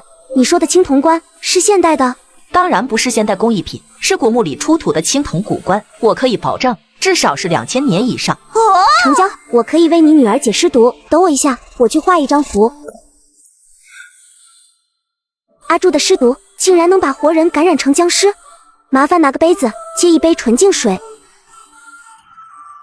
大吉阴阳，令上5星，金木水火土，照应七正屋。仅仅只是这杯符水，恐怕效果还不行。最关键的解毒之物应该是我的血。身为养尸人，她可以免疫丈夫的尸毒，这是因为曾经滴血认主。把符水喂给你女儿就行了。孙云立马照做，伴随符水的灌入，几分钟后便有了效果。待会她应该就能醒过来。不过我也是第一次解尸毒，不能保证完全解掉尸毒。如果1年之内发现胸口的绿斑加深，而且身体有异样，可以再来找我。苏小姐，那我该怎么联系你？青铜古棺要送到九黎村吗？不是九黎村，这是电话号码和地址。燕子，你终于醒了。玄鸟，玄鸟，燕子，你怎么了？玄鸟，我听见无数声音在呼唤，他们一直喊着一句话，但是我记不清了，只记得2个字：玄鸟。孙云顿时怔住了，立马明白过来，看来女儿在濒死的时候是做了什么可怕的梦境。燕子，你梦到的那句话是不是“天命玄鸟，降而生商”？听到这句话的瞬间，曹燕子浑身颤了颤，眼泪不由自主地涌了出来。她也不知道为什么，这8个字让她充满了悲伤。玄鸟是什么意思？玄鸟就是黑色的燕子。曹燕子如遭雷击一般的愣住，好像明白了什么事情，但是又没有彻底明白。她需要一个答案。挣脱母亲的怀抱，曹燕子走出了卫生室。燕子，你要去哪？去找我爹。曹燕子总感觉有什么东西在呼唤着她，也许是她爹曹老三。燕子，不找了，我们回家吧。也许你爹的尸身已经被毁坏了。昨天这里发生过尸潮，就在下面，我感觉到了。最后挖开土层，他触碰到了一团毛茸茸的物体，从泥土里拽出一方纯白色的毛褥子。这应该是古墓里的裹尸被褥，像是狐狸皮制作而成的。孙云拨开狐狸毛，在被褥的中间位置有一条红色血痕，而且血迹不是在狐狸毛表面，而是在狐狸皮上。这说明血迹不是从外界洒上去的，而是狐狸皮内部渗出来的。燕子，扔了吧。孙云看到曹燕子爱不释手地抚摸着裹尸褥，有些毛骨悚然。快扔了。孙云一把夺过裹尸褥，扔到了地上。燕子，我们回家。拉着曹燕子，母女俩离开了赵氏祖坟，什么都没有带走。就在母女俩走后，裹尸被褥里传出一道悠悠的声音：天命玄鸟，自你而始，由我而终，奴家终于把你盼到了。这时候，玉米地里走出来3道身影，正是盗墓贼曹老三、瘦猴、肥猫。三叔为什么不和燕子相认？因为我们已经不是人了。主人，您受伤了。这是郎君对我的爱，你们3个废物，连郎君的一根毛都比不上。3人无法反驳，他们是最低级的肉尸，虽然可以行走，但这是因为裹尸褥的影响，并非是他们自身的尸变效果。要不是看在盗墓贼的身份，才不会收养你们3个废物。从今天开始，你们的任务就是盗墓，奴家要把失去的气运夺回来。结过婚的都知道，新婚当晚会被老婆杀掉，更会被炼成僵尸。就在遥远的上一集，苏青离为阿柱召魂后，2人却无法交流，最终苏青离只能从头教会阿柱识字。邪祟像你。哦，像我？他伪装成我的样子，难道是我的仇家来寻仇的？但我灭杀精妹时，一向斩草除根，不会留下后患。莫非对方不是为了寻仇，而是阻止婚礼？和我结婚的事，只有师父以及部分同门知道。不过师父绝不会干这种事情，他一向对我极好，而且并不反对我结婚。至于同门师兄弟，他们应该没理由，也没能力在我不知道的情况下害了阿柱。苏青离越想越头疼，线索实在太少，根本无从下手。老婆，别急，安全第一，慢慢来。阿柱，你不用担心，我会保护好自己的，绝对不会冒险。眼下最重要的不是找到凶手，而是把你养成为行尸。爸，清理最近在忙什么呢？还是在乡下修行。清理，你还年轻，不应该过这种低欲望的生活。爸，别担心，阿柱陪着我呢。清理，你和他已经结婚了，对不对？不错，是谁告诉你的？你师父告诉我的。清理为什么要瞒着爸爸，让我等了4个月才知道你结婚的事情？你和我妈离婚的时候，不也瞒了我8年？我和你妈瞒着你，都是为了你好。爸，不用解释，其实我已经放下了。之所以结婚不告诉你，也是为了你好。老公，吃饭了。不好意思，我不知道你在打电话。电话那头突然传出一道女人的声音，这声音当然不是苏清离的生母，而是后妈。而苏清离爸妈离婚的原因，就是因为这个女人。爸，你陪阿姨吃饭吧。清理新年之前带着她回一趟家吧，她就这么把我女儿娶走了，总要让我这个岳父见面。我想给你们风风光光的办一场婚礼。不用了，我们已经办过婚礼了，简简单单就挺好的。清理，你就答应我吧，给我一个补偿的机会。可是苏清离看了一眼浑身长毛的阿柱，他不认为父亲能接受阿柱这个女婿。算了，婚礼的事情等我回市里再跟你解释，电话里说不清楚。清理，你打算什么时候回家？你名下的那栋房子每星期都会有人打扫，只要你回来，随时都可以住进去。等到天气转冷就回去了。又聊了几句，苏清离挂断了电话。阿柱，我爸想见你，他说让你在公司里当高管。你说一只毛将去上班，会不会把同事都吓跑？不过说起来，我们也确实该离开了，这里已经不适合养尸了。几天后，苏清离从殡仪馆淘来一辆运尸车，据卖家说，这辆车至少拉过几千具尸体。天色渐渐黑了起来，一辆面包车也缓缓驶出九黎村。在苏清离看来，僵尸聚光，走夜路是最合适的。行驶途中，苏清离注意到路边有一道熟悉的身影在等车。赵雨诗，没想到这么巧，他竟然也在同一天离开村子。寒风中，赵雨诗有些心绪不宁。最近这半个月，李福龙3天2头往他家里跑，他担心自己的秘密会被发现，所以只能跑路。去哪呢？赵雨诗一直纠结着这个问题，但其实他的内心早已经有水多的地方。他喜欢水，所以他买了一张飞往南方的盲盒机票。等车的功夫，赵雨诗反复看了看手机里的机票信息，出发地河东省河洛市，目的地江南省会稽市。我好像还没去过会稽，也不知道好不好玩。抬头一瞥，他看到一辆面包车从眼前缓缓驶过。这不是阿柱的老婆吗？他这是要去哪？赵雨诗有几分好奇，这面包车带给他一种阴森感，浑身的鳞片都竖了起来。这种感觉似曾相识，难道阿柱在车上，苏清离在运尸？可阿柱不是在赵氏祖坟埋着吗？当初的葬礼我也是参加了的。但是想到最近突然出现的考古队以及赵氏祖坟被封锁的事情，赵雨诗顿时毛骨悚然。阿柱，下半生我们可千万不要再遇见了。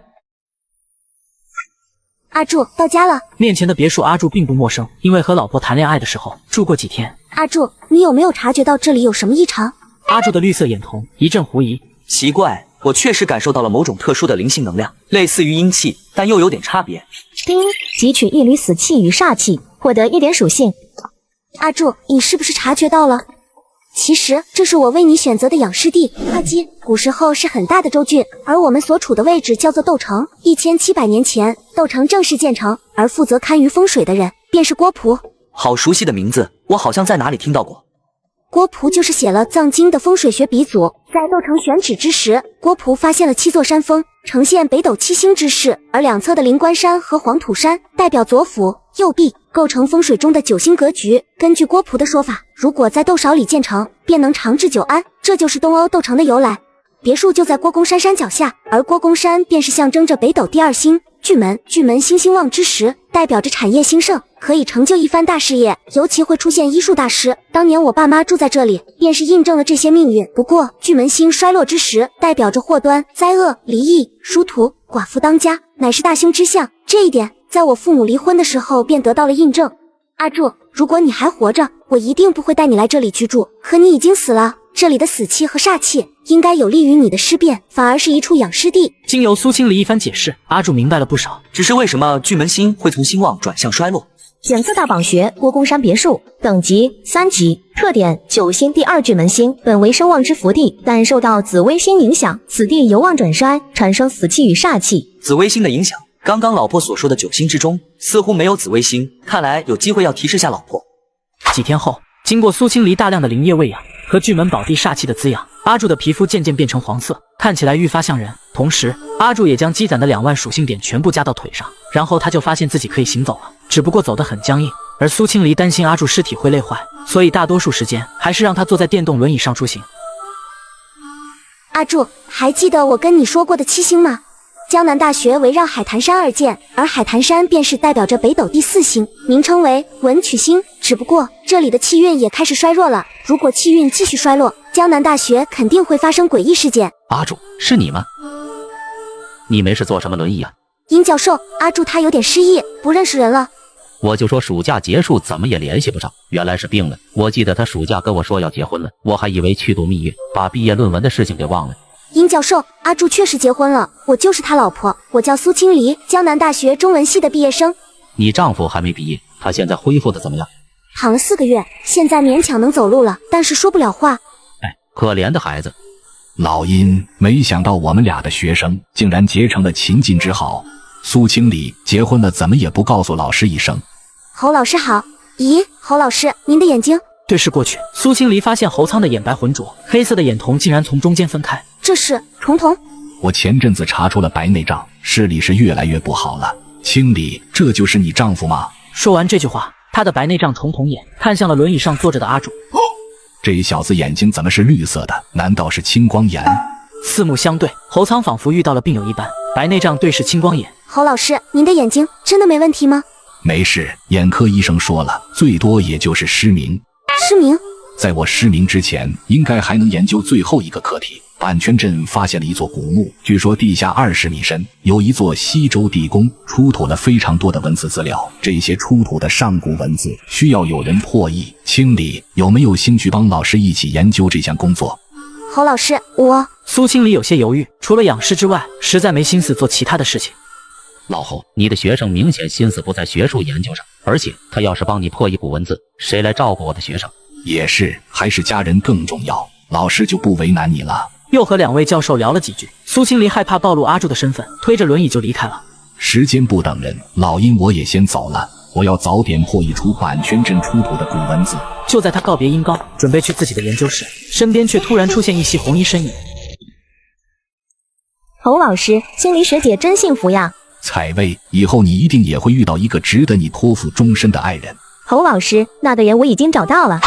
如果有一天侯老师也坐在轮椅上，我希望推轮椅的那个人是我。采薇，忘了那件事吧，我已经70了，放过我。呵呵，侯老师，清离学姐的丈夫好像不是活人呢。如果我死了，你愿意像清离学姐那样永远陪着我吗？侯苍出了一身冷汗，重瞳双眼有些看不清路，四周的黑雾越来越浓郁，唯一看得清的就是身边的红衣女学生。采薇，苏清离的丈夫没死，一定是你看错了。我们不要讨论生死的问题。关于阪泉镇出土的古文字，你研究的怎么样了？侯苍一直在回避女学生的问题，他加快脚步，已经来到了自己的研究室，正要推开门，浓郁的黑气从门缝中弥散而出，红衣身影伸出手掌阻拦他开门的动作。侯老师，不要，你先回答我的问题，你愿意陪着我吗？侯苍越发不安，使出全身力量，猛地推开了研究室的门。屋子里充斥着黑色雾气，地上血流如河。一名红衣女学生瘫软地坐在椅子上，她的玉颈之中插着一把水果刀。采薇，江南大学的死气和煞气好像更重了。阿柱从轮椅上站了起来，绿色的眼瞳看着死气笼罩中的江南大学，莫名有一种奇妙的兴奋感。乐土，这是属于邪祟的乐土，他作为一具行尸，自然会下意识觉得喜悦。阿柱，天黑了，我们回家吧。11210， 11220， 11203。自从今天早晨老婆突然离开家，说要为他寻找凤尸将后，他便开始做仰卧起坐。现如今的他，四肢已经得到解放，属于中级行尸的范畴，而想要成为高级行尸，需要协调全身，所以只能通过做锻炼的方式来实现。老婆怎么还不回家？现在是几点了？他跳了起来，看了看墙上挂着的摆锤挂钟，指针处于10和11之间。才10点多，也就是说过去了2个多小时。等等，2个小时能做1万多个俯卧撑，这速度都快赶上打桩机了。他这才意识到，现在不是上午10点多，而是深夜10点多。已经深夜10点了，老婆怎么还不回家？该不会出事情了吧？坐在沙发上，又等了寂寞的2个小时。钟表的指针走过了12，这一刻，阿柱等不下去了。他怕老婆会遇到危险，翻出早已不使用的手机，给老婆打一个电话。伴随着电话接通，传出滋啦滋啦的声音，信号似乎不太好。阿柱，电话里确实传来了老婆的声音，而且有些急促，喘着气。老婆这是怎么了？不对劲。阿柱，我还没说完，似乎是因为信号问题，通话直接被挂断了。电话无法打通，阿柱有些开始失控，浓郁的湿气释放而出，碧绿的眼瞳浮现出几分血红色。苏清离不仅是他的养尸人，更是他深爱的老婆。如果老婆出了事，阿柱不敢想象自己会做出什么疯狂的举动。就在这时，门开了，一道熟悉的身影出现在门口。老公，我回来了。